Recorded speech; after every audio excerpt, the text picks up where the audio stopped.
El cielo de Tepalcingo amaneció cubierto por una bruma gris, espesa, como si el propio pueblo estuviera de luto. Armando, con el ceño fruncido, sujetaba la mano de su esposa Teresa mientras intentaban convencer a su hija de 8 años, Mariana, de que no era necesario ir al entierro de Emiliano. Pero la niña no cedía. Su mirada, fija y seria, no era la de una menor que no entendía lo que estaba por suceder. «Necesito despedirme», dijo sin titubear, sin soltar la flor blanca que había arrancado del jardín. La insistencia de Mariana fue tal que los padres terminaron cediendo. No sabían explicar por qué, pero hubo algo en su tono que les resultó imposible de ignorar. El cementerio municipal se encontraba a las afueras del pueblo, detrás de un viejo portón oxidado que chirriaba con el viento. Las lápidas se alineaban entre árboles resecos y tierra mojada por la llovizna de la noche anterior. El pequeño ataúd blanco de Emiliano ya estaba preparado junto al hueco abierto. Nadie decía mucho. La mayoría de los presentes evitaba levantar la voz, como si incluso las palabras pudieran molestar a algo más que rondaba por ahí. Lo que más incomodaba a Armando no era el silencio, sino las miradas. Los padres de otros niños de la escuela de Mariana estaban ahí, pero ninguno hablaba del niño muerto. Algunos ni siquiera se acercaban al ataúd. Y los padres de Emiliano, de pie al fondo, no lloraban. Solo se miraban entre ellos, tensos, como si supieran algo que nadie más estaba dispuesto a reconocer. En medio de ese ambiente cargado, Mariana se soltó. Armando pensó que simplemente se había acercado al féretro para dejar su flor, pero cuando volvió la vista hacia donde ella estaba, ya no estaba. ¿Dónde se metió?, murmuró Teresa, apretando con fuerza el brazo de su esposo. Buscaron entre la gente. Nada. Gritaron su nombre en voz baja. Ninguna señal. Caminaban entre las lápidas con urgencia creciente, esquivando montículos de tierra húmeda y cruzando miradas preocupadas con desconocidos. Hasta que la vieron. Mariana salía caminando con absoluta calma del pequeño cuarto junto a la entrada, el almacén del sepulturero. Llevaba algo en brazos, una muñeca, de trapo, vieja, con botones por ojos y un vestido que alguna vez fue blanco. «No tiene dueño, me la dieron», dijo la niña. Armando quiso preguntar más, pero algo en su tono lo detuvo. En ese momento no lo supo explicar, pero esa frase y esa muñeca serían el principio de todo. Si te apasionan historias como esta, suscríbete, activa la campanita y cuéntanos en los comentarios cuál ha sido la experiencia más perturbadora que has vivido. Porque lo que Armando y Teresa estaban a punto de enfrentar todavía no había empezado de verdad. Armando no pudo quitarse de la cabeza la forma en que Mariana abrazaba esa muñeca. No era como cuando era más pequeña y dormía con sus peluches. Había algo diferente, un cuidado excesivo, una especie de apego silencioso. El camino de regreso fue tenso. Teresa intentó romper el silencio con frases suaves, pero la niña no hablaba. Solo acariciaba el cabello de hilo de la muñeca como si fuera real. Antes de arrancar el coche, Armando le preguntó con suavidad dónde exactamente la había encontrado. «Un señor me dijo que podía quedármela, que nadie la quería», repitió Mariana. Su voz era baja, sin emoción. Eso encendió una alerta en su mente. ¿Qué señor? ¿Quién deja que una niña tome un objeto en un lugar así? Decidió volver. Caminó rápido bajo el cielo gris hasta el pequeño cuarto de mantenimiento donde Mariana había salido. La puerta de lámina estaba entreabierta. Dentro, el olor a humedad era fuerte. Entre herramientas viejas y papeles empolvados, un hombre de edad avanzada, encorvado, con el rostro demacrado y barba de días, lo miró sin levantar del todo la cabeza. Llevaba una camisa sucia y unas botas manchadas de tierra. «¿Usted dejó que mi hija tomara esa muñeca?», preguntó Armando sin rodeos. El hombre lo miró con unos ojos apagados, como si no hubiera dormido en semanas. Asintió despacio. Sí, estaba ahí desde hace mucho, en un rincón. Nadie la quería. Ya no servía para nada. ¿Y por qué no la tiraron?, insistió Armando. El sepulturero tardó en responder. Bajó la mirada y movió los hombros como quien intenta quitarse un peso invisible. No es tan fácil tirar cosas que vienen de donde viene esa... Armando frunció el ceño. ¿Cómo que vienen de dónde? El viejo pareció dudar. Luego suspiró. Esa muñeca la dejaron aquí después de otro entierro, hace como 1 año y medio. Era de una niña. Su mamá la dejó aquí, llorando. Dijo que no quería llevarla a casa. Desde entonces, nadie la tocaba. Había algo en su voz, en su forma de hablar, que no era simplemente resignación. Era miedo, un tipo de incomodidad difícil de disimular. Como si él mismo se hubiera sentido observado cada día que pasaba junto a esa muñeca abandonada. Armando agradeció, aunque no sabía por qué, y regresó al coche. Mariana lo esperaba en silencio.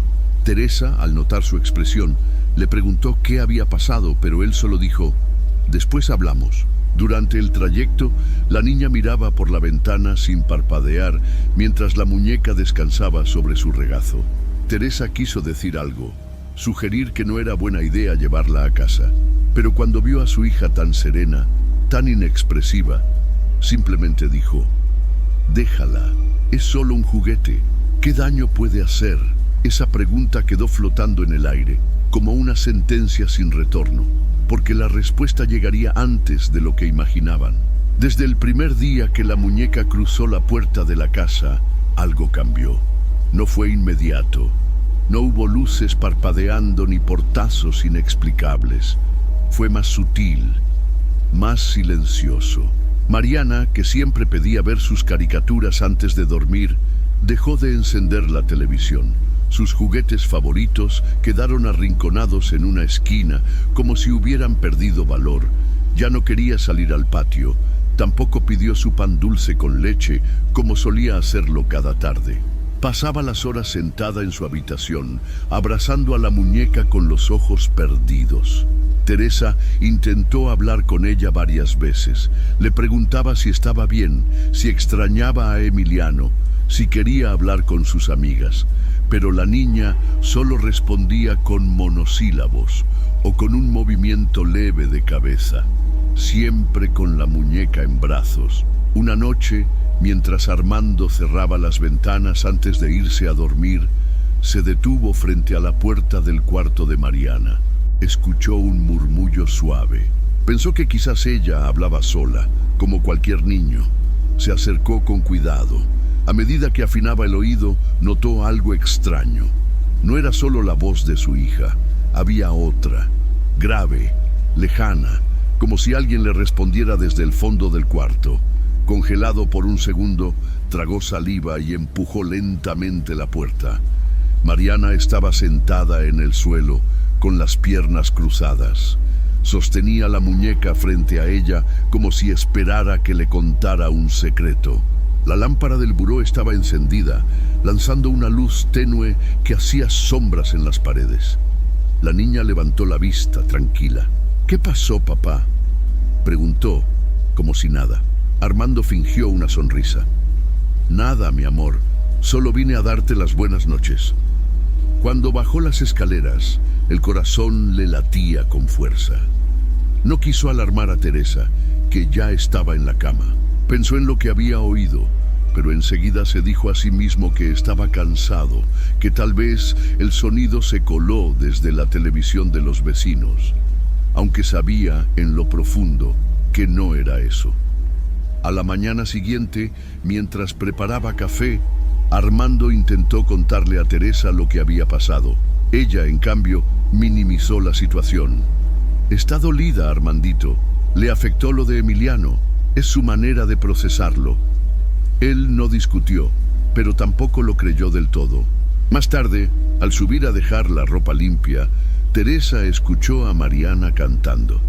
La melodía era suave, como una canción de cuna. Pero la letra no era ninguna que ella conociera. Eran palabras extrañas, sonidos entrecortados. La madre se quedó parada frente a la puerta unos segundos, sin saber si abrir o no, y por primera vez sintió una punzada de miedo. El comportamiento de Mariana no mejoraba. Pasaban los días y su aislamiento se profundizaba. Teresa, aunque todavía intentaba justificar lo que veía con explicaciones emocionales, ya no lograba esconder su inquietud. Había algo en los ojos de su hija, una especie de desconexión, como si no estuviera del todo presente. Una noche, después de que Mariana se durmiera abrazando a la muñeca, Armando tomó una decisión. Esperó en silencio a que el reloj marcara más allá de la medianoche. Subió con pasos lentos, abrió la puerta del cuarto con cuidado para no despertarla y caminó hacia la cama. La muñeca estaba ahí, sentada en el borde, con el rostro de trapo inclinado hacia la niña. Cuando la tocó para levantarla, algo lo detuvo, el calor. La muñeca no estaba tibia por haber estado bajo cobijas. Estaba cálida, como si respirara, como si tuviera temperatura corporal. La soltó por reflejo sintiendo un escalofrío, pero no podía echarse atrás. La envolvió en una toalla y la llevó al patio trasero. Allí, entre una pila de ladrillos viejos y macetas secas, la colocó dentro de una caja de cartón. Cerró la tapa y encima puso un tabique. «Mañana me deshago de esto», murmuró para sí, sin saber si hablaba con él mismo o con algo más. Volvió a la casa, cerró todas las puertas, verificó ventanas y se acostó sin decirle nada a Teresa. Tardó mucho en dormir. A la mañana siguiente, al salir al patio, lo primero que notó fue que la caja ya no estaba en su lugar. El tabique seguía allí, pero la tapa de la caja se encontraba a un costado, abierta. No había señales de que hubiera llovido, ni rastros de algún animal que la hubiera movido. Caminó en círculos, nervioso, revisando cada rincón del patio. Al entrar nuevamente a la casa, subió con el corazón acelerado. Mariana seguía dormida, pero lo que vio lo dejó helado. La muñeca estaba otra vez ahí, sentada a los pies de la cama, en la misma posición de antes, como si nunca se hubiera ido. No dijo nada. No lo comentó con Teresa. Guardó el miedo en silencio. Horas después, recibió un mensaje en su celular desde un número desconocido. Solo decía: «¿Tu hija tiene la muñeca? Cuídense. En serio». Intentó responder, pero el número estaba fuera de servicio. Fue entonces cuando Armando decidió investigar. Buscó en el grupo de padres de la escuela. No encontró ninguna noticia oficial, pero sí notó algo raro. Además de Emiliano, otros 2 niños del grupo no habían regresado desde hacía semanas. Sin avisos, sin explicaciones, silencio. Teresa seguía firme en su postura de no alarmarse, pero Armando ya no podía negar lo que sentía. Algo estaba mal, algo real, y por más absurdo que sonara, estaba convencido de que todo había comenzado el día que Mariana trajo esa muñeca a casa. Después del mensaje anónimo y el hallazgo inexplicable de la muñeca en la cama de Mariana, Armando dejó de buscar respuestas lógicas. No podía más. Cada intento de racionalizar lo que sucedía lo empujaba a una angustia mayor. Y lo peor era que cada día parecía confirmarle que aquello no iba a detenerse. Una madrugada, poco antes de las 3, un ruido lo despertó. Era como un crujido seco, como el de una silla arrastrándose sobre el piso de madera. Abrió los ojos en la oscuridad y miró hacia el pasillo. La televisión de la sala estaba encendida, aunque nadie la había prendido. Emitía esa estática gris y ruidosa que solía escucharse cuando no había señal. El volumen estaba al máximo. Corrió a apagarla y al hacerlo notó que el control remoto seguía en su lugar, sobre el respaldo del sillón, como si nadie lo hubiera tocado. Se quedó ahí, parado escuchando. Nada más ocurrió esa noche, pero el insomnio no lo dejó volver a dormir. Días después, Teresa encontró el espejo del baño principal estrellado de lado a lado. Ninguno, había escuchado nada. No había señales de que se hubiera caído. Estaba aún colgado en la pared, pero agrietado como si una presión interna lo hubiese quebrado. Lo atribuyeron a una falla del material, pero ambos sabían que eso no explicaba el momento exacto en que había ocurrido. En plena madrugada, mientras dormían. A esas alturas, Teresa ya no podía seguir negando. Aunque no lo decía con palabras, sus acciones cambiaron. Empezó a dejar luces encendidas por las noches. Cerraba la puerta de su cuarto con llave. Colocaba una ramita de ruda en el marco de la ventana, como su abuela le había enseñado cuando era niña. Una tarde de domingo salieron apenas media hora para comprar pan. Cuando regresaron, notaron que algo no estaba bien. Todas las gavetas de la cocina estaban abiertas. No faltaba nada, nada estaba roto. Solo estaban así, abiertas, como si alguien o algo hubiera buscado algo y luego se hubiera detenido. Armando subió las escaleras de inmediato. El cuarto de Mariana estaba intacto, en silencio. La niña dormía, abrazada a su muñeca. En su rostro, una expresión de calma absoluta. Era como si el caos no la tocara. Esa misma noche, Teresa despertó sobresaltada. Lo primero que dijo fue: había alguien parado en la puerta. Sentí su sombra, pero no abrí los ojos. Armando no respondió. Se levantó de la cama, recorrió la casa en silencio y volvió sin decir una palabra. Sabía que algo se había instalado ahí. No podía verlo, no podía nombrarlo, pero lo sentía en cada rincón, en cada susurro. Y mientras Mariana siguiera con esa muñeca entre sus brazos, no había forma de expulsarlo. Después de semanas marcadas por objetos fuera de lugar, luces que parpadeaban y una presencia que parecía caminar de madrugada por los pasillos de la casa, Armando ya no encontraba cómo contener el miedo. Teresa, aunque más cautelosa y menos escéptica que antes, aún se resistía a tomar decisiones. Fue entonces cuando él pensó en alguien que había ayudado a su madre años atrás, durante una situación complicada que nadie supo explicar. No era un sacerdote ni un curandero de feria. Se llamaba Don Laureano, un hombre mayor, reservado, que vivía en un pueblo cercano llamado Tepoztlán. No cobraba, no anunciaba sus servicios, solo aceptaba ayudar si sentía que debía hacerlo. Cuando Armando lo llamó, la respuesta fue breve: iré mañana, que no haya niños en casa. La frase lo inquietó. A la mañana siguiente, Mariana fue llevada a casa de una vecina. Teresa no estaba convencida, pero aceptó. A las 10 en punto, don Laureano tocó la puerta. Alto, delgado, con un sombrero de ala ancha y un rosario antiguo colgando de su cuello. Sus ojos no miraban, analizaban. Ni bien cruzó el umbral, pidió que nadie hablara. «Solo necesito caminar, no me interrumpan», dijo. Recorrió la sala, el comedor, la cocina. Detenía la mano a veces sobre los marcos de las puertas o cerca de las paredes, como si sintiera el aire más allá de lo físico.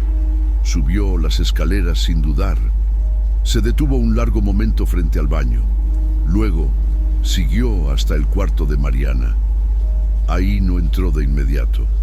Se quedó parado en la puerta, sin moverse. Respiró hondo.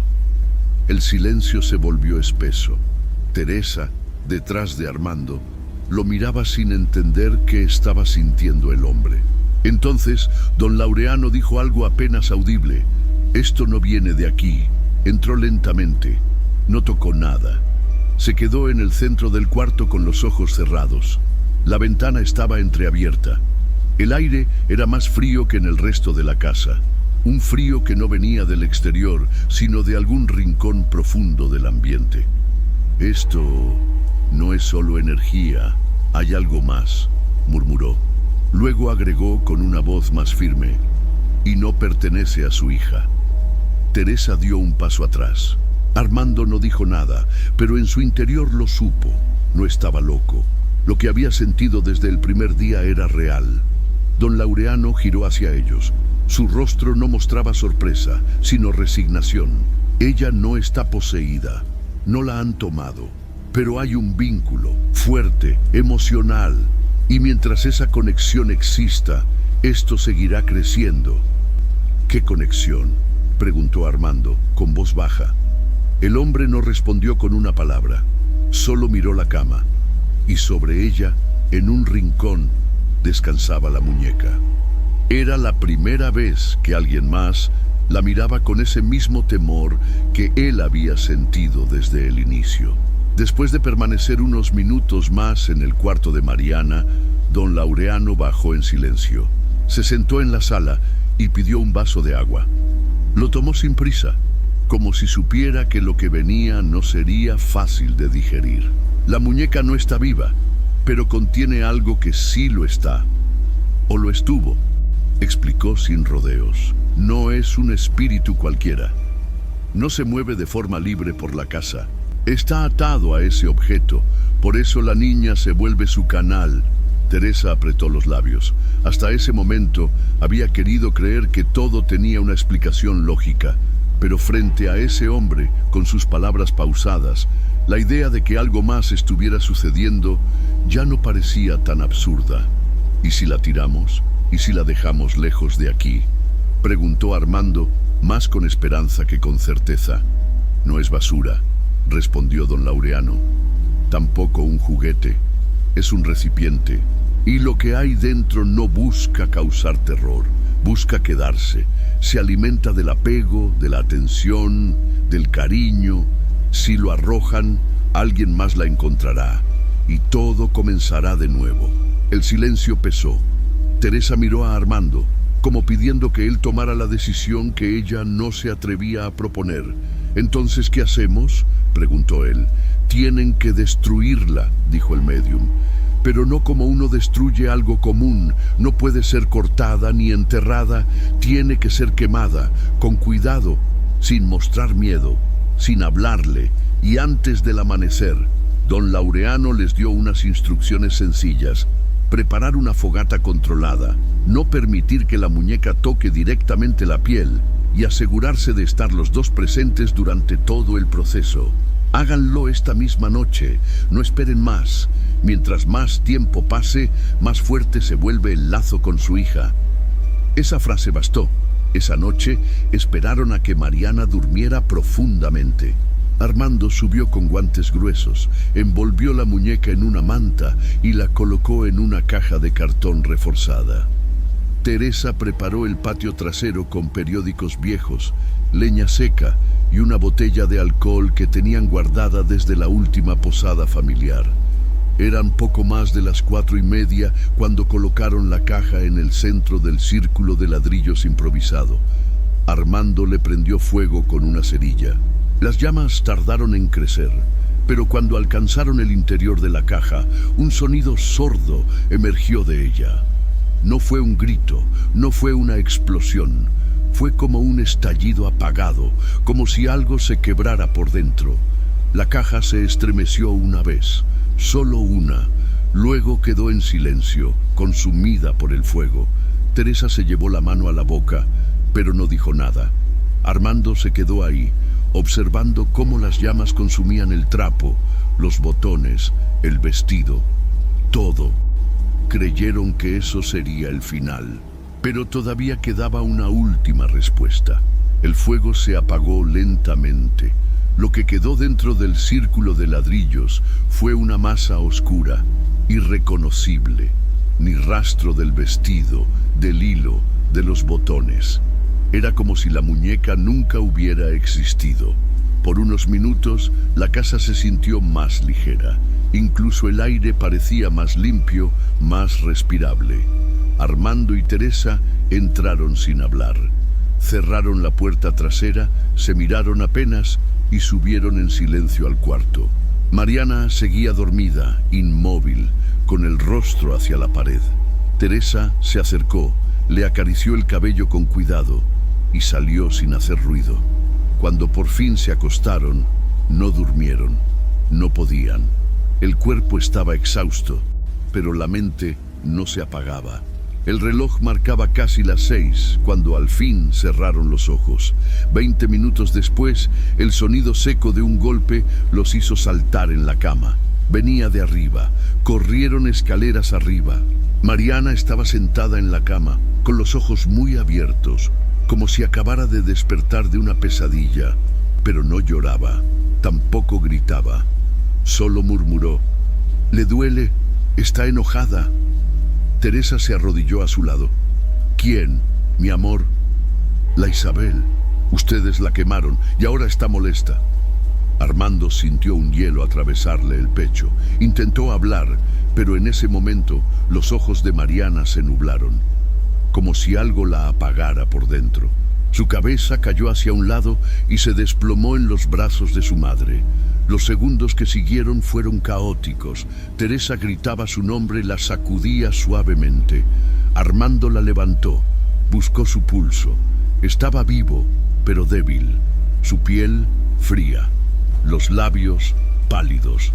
La colocaron en el sillón de la sala, arropada, esperando que despertara. Armando preparó agua con azúcar, como su abuela hacía cuando alguien se desmayaba. Mariana abrió los ojos minutos después, pero no parecía reconocer dónde estaba. Sus pupilas estaban dilatadas y su respiración era superficial. Ese día no fueron al hospital, no porque no quisieran, sino porque algo les decía que no les serviría de nada. No había fiebre, no había herida, no había diagnóstico que explicara aquello. Durante el resto de la jornada, Mariana no habló. Comió muy poco. Caminaba con lentitud, pero no mencionó más a Isabel. Tampoco volvió a buscar la muñeca. La noche cayó con un silencio denso, pero distinto. Ya no había sonidos extraños. Las puertas no se abrían solas. Las luces no parpadeaban. La casa, de alguna manera, parecía haber vuelto a respirar. Y aún así, el temor no se disipaba, porque lo que había ocurrido esa madrugada no parecía un final, parecía una pausa, un repliegue. Teresa encendió una vela junto a la cama de Mariana y dejó un vaso con agua en la mesita. No dijo por qué lo hacía, solo lo hizo, como si una voz interior le hubiera dicho que no bajara la guardia todavía, porque a veces lo más peligroso no es lo que se manifiesta, es lo que espera. Durante los días siguientes, Mariana comenzó a mejorar. Fue lento, casi imperceptible. Comía porciones pequeñas, pero ya no rechazaba la comida con náuseas. Dormía, aunque con sobresaltos.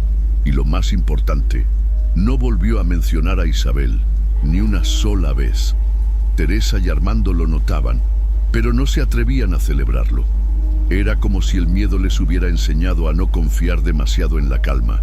Aún así, la casa se sentía distinta. No se escuchaban pasos en la madrugada. Las luces dejaban de parpadear.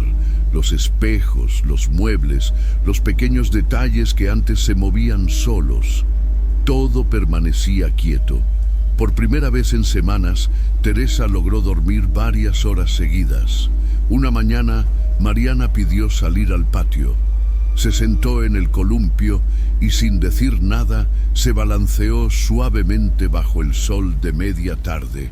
Armando la observaba desde la cocina con una mezcla de alivio y desconfianza. Era su hija, pero había momentos en los que no estaba seguro de ver en ella lo mismo de antes. Esa noche, después de acostarla, se quedó sentado solo en la sala. No quería subir todavía. Sentía que si cerraba los ojos demasiado pronto, la tensión volvería a instalarse en su pecho. Entonces, sin saber por qué, recordó el día del entierro, la forma en que los padres de Emiliano se habían quedado callados, sin lágrimas, la mirada perdida de la madre, esa sensación de que todos sabían algo, pero ninguno decía nada. Buscó en su teléfono el nombre completo del niño.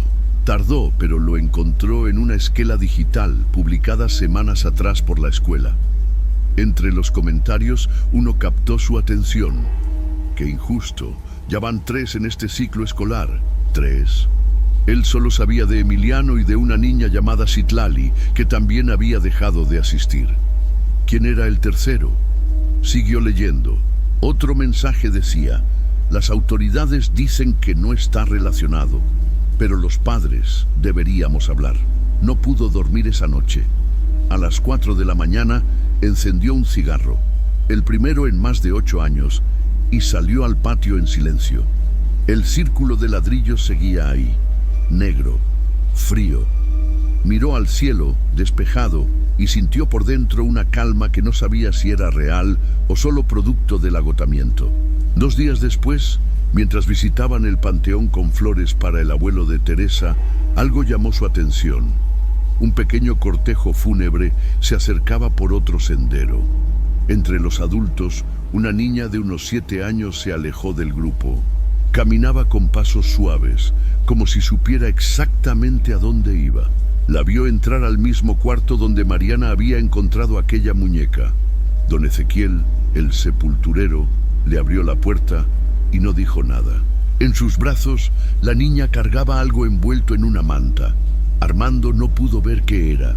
No necesitó hacerlo. Armando se quedó inmóvil frente al portón del panteón.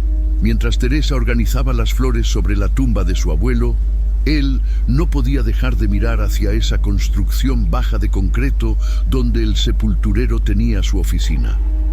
Desde afuera no se distinguía mucho, pero la imagen de aquella niña entrando sola, con ese bulto en brazos, era suficiente para revolverle el estómago. Esperó varios minutos. Nadie más se acercó. El resto del cortejo continuó su marcha hacia el otro extremo del camposanto. Ningún adulto pareció notar la ausencia de la niña. Cuando finalmente regresó a su casa, no dijo nada, ni esa noche ni la siguiente. Pero dentro de él algo se había quebrado. No era miedo ni ira, era otra cosa, algo más cercano a la certeza de que todo lo que vivieron no fue un caso aislado, no fue un accidente, era un patrón, un ciclo. Y ese ciclo no había terminado. Durante los días siguientes, intentó buscar en silencio alguna conexión. Volvió a hablar con otros padres de la escuela, con pretextos inocentes. Notó miradas evasivas, silencios incómodos. Nadie quería hablar de Emiliano, ni de los otros ausentes. Era como si un pacto invisible se mantuviera entre ellos. No preguntar, no responder. Teresa, por su parte, intentaba recuperar la rutina. Cocinaba, escuchaba música suave, regaba las plantas. Mariana seguía mejorando, aunque aún mostraba una mirada distante de vez en cuando. Ya no preguntaba por su muñeca, tampoco jugaba con sus juguetes viejos. Ahora simplemente dibujaba. Uno de esos dibujos captó la atención de Armando. Era un cuarto oscuro con una figura sentada en el suelo y otra más pequeña de pie frente a ella. No tenía colores, solo líneas negras, firmes como hechas por alguien mayor. Cuando le preguntó qué era, Mariana respondió sin levantar la vista: es un lugar donde se guardan las cosas que nadie quiere. La frase le cayó como un balde de agua helada. Esa noche, mientras todos dormían, Armando encendió su computadora. Buscó noticias relacionadas a objetos abandonados, a entierros de menores, a cualquier patrón que pudiera darle contexto. Lo que encontró fue disperso, confuso. Comentarios en foros, publicaciones de redes olvidadas, testimonios cortados. Pero había algo en común. Casi todos mencionaban cementerios de pueblos pequeños, niñas, muñecas y silencios prolongados. No había nombres. No había acusaciones, solo advertencias. Volvió a recordar al sepulturero, ese hombre cansado, con los ojos hundidos y las palabras pesadas. Se preguntó cuántas veces había visto lo mismo repetirse frente a sus narices, cuántas veces había abierto la puerta a otra niña, a otra muñeca. Pensó en volver al panteón, en enfrentar a don Ezequiel, en preguntarle lo que nadie se atrevía a decir, pero no lo hizo, porque en el fondo lo sabía. No era un hombre el que abría esa puerta, era el ciclo mismo. Y mientras hubiera alguien dispuesto a no mirar, a no hablar, a no romperlo, seguiría.